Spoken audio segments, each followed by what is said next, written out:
ipinare-record sa kanya ang halagang 200,000 piso bilang mga ebidensya ng perang nakalap o na-recover mula sa Kuratong Baleleng. Meron pang mga dolyar na mga around $1.2 million na nakulimbat din, na ninakaw din itong mga Kuratong Baleleng.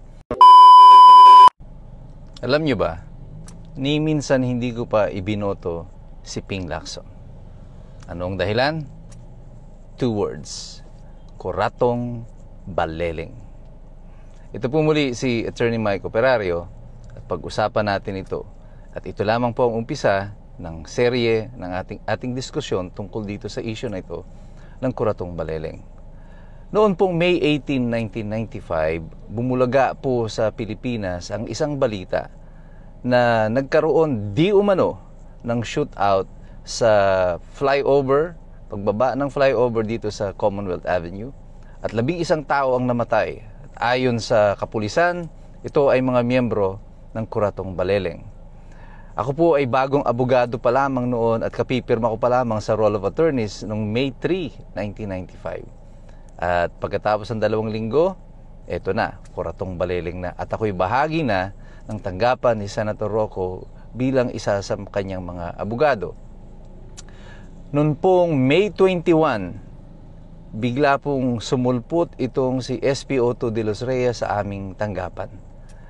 Pagkatapos po ng araw ng shootout, meron pong isang lumabas noon na artikulo sa dyaryo na pinasisinungalingan ang shootout at sinasabi na ang mga pinatay sa loob ng van ay mga nakaposas. At nagkaroon lamang po ng linaw itong storya na to nang lumabas na po si SP Otto de los Reyes noong May 21, 2025. At nung sumunod na mga 1 linggo, 5 araw lang, May 26, sumulpot pa uli ang isa pang testigo na si Corazon de la Cruz na pinatotohanan niya ang lahat ng kwento ni SP Otto de los Reyes. Ang pagpunta po ni SP Otto de los Reyes sa aming tanggapan ay dahil sa kanyang takot na baka siya ang maging fall guy dito sa usapin na ito. Bakit niya sinabi yun? Ayon kay SP Otto de los Reyes, nung pagkatapos daw ng operasyon, ay ipinare-record sa kanya ang halagang 200,000 piso bilang mga ebidensya ng perang nakalap o na-recover mula sa Kuratong Baleleng. Pagkatapos nun ay pinabubura daw sa kanya yung mga serial number ng mga baril. Yan naman po lahat ay public record at bahagi ng Senate investigation. Bakit siya natatakot doon sa pera? Kasi alam niya na hindi lang 200,000 ang na-recover nila. Ayon sa kanya at kay Corazon de la Cruz, 2 van ang sakyan ng mga pera na umaabot sa mga 200 million pesos at meron pang mga dolyar na mga around $1.2 million na nakulimbat din, na ninakaw din itong mga Kuratong Baleleng sa ilang buwan nilang pamayagpag dito sa Kamaynilaan sa pang-hold up ng mga bangko. At sa kanyang paglabas bilang testigo, inumpisahan sa Senado sa pamumuno ng Committee on Justice and Human Rights na pinamumunuan ni Senator Raul Rocco at ng committee ni Ernesto Maceda at saka ni Orly Mercado ang pag-iimbestiga. Dito na nga po ay gumulong na ang mga investigasyon. At sa daloy ng mga impormasyon doon sa investigasyon, lumalabas dito na yung 200 milyong piso na na-recover, pati yung $1.2 million, ay is no longer accounted for. Hindi na nga po natagpuan kung saan napunta yung mga pera na yan. Para po sa akin, noong panahon na yon, wala akong simpatsya dito sa mga Kuratong Baleleng kasi napaka-violente nila. Ito yung mga tipo ng hold-upper na mamamaril muna, papatay muna bago mag-a-anunsyo ng hold-up. At sunod-sunod po yung kanilang hold-up nila noon sa Kamaynilaan. At wala kang mararamdaman na anumang lungkot sa kanilang kamatayan.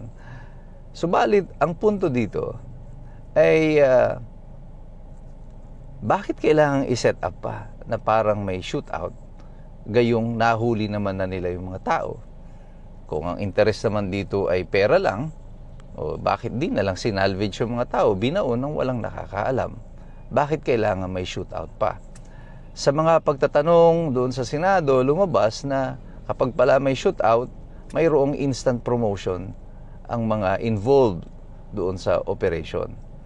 At bagamat mayroong supposed reward kina De Los Reyes ang kanilang promotion, mas masidhi yung kanyang takot na sila ay gawing fall guy dito sa sitwasyon na ito, at yung konsensya niya na mayroong 11 tao na pinatay nung araw na iyon ng walang kalaban-laban.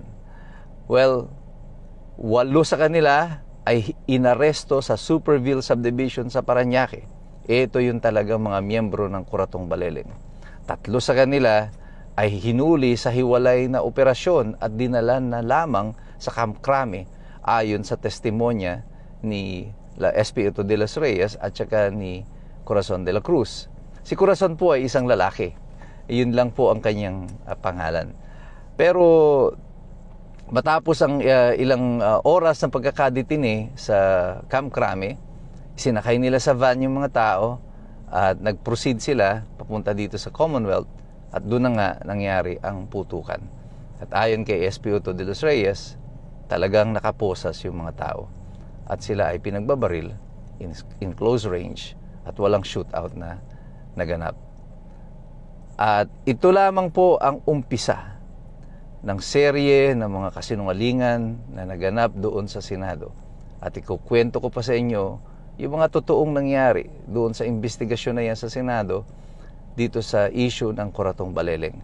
Pero mayroong isang tao na ngayon ay hayag din at lutang na lutang dyan sa Senado na alam kung ano ang nangyari dito sa investigasyon ng Kuratong Baleleng, sapagkat siya ang unang tumayong abogado ni SP02 Eduardo de los Reyes.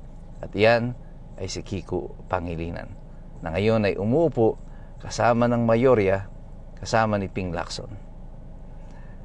Marami pong mga bagay pa tayong dapat malaman at ipapaalam ko sa inyo base sa aking personal na kaalaman sa kung ano ang nangyari dito sa Kuratong Baleleng at dito kay Ping Lacson. At ito yung mga dahilan kung bakit hindi ko siya kahit kailan iboboto bilang senador o anumang posisyon na kanyang tatakbuhin. Patuloy po tayong magmasid, mag-aral, at tayo po ay makialam, sapagkat mahirap pong makialam ang taong walang alam. God bless you, God bless us all. Mabuhay ang Republika ng Pilipinas.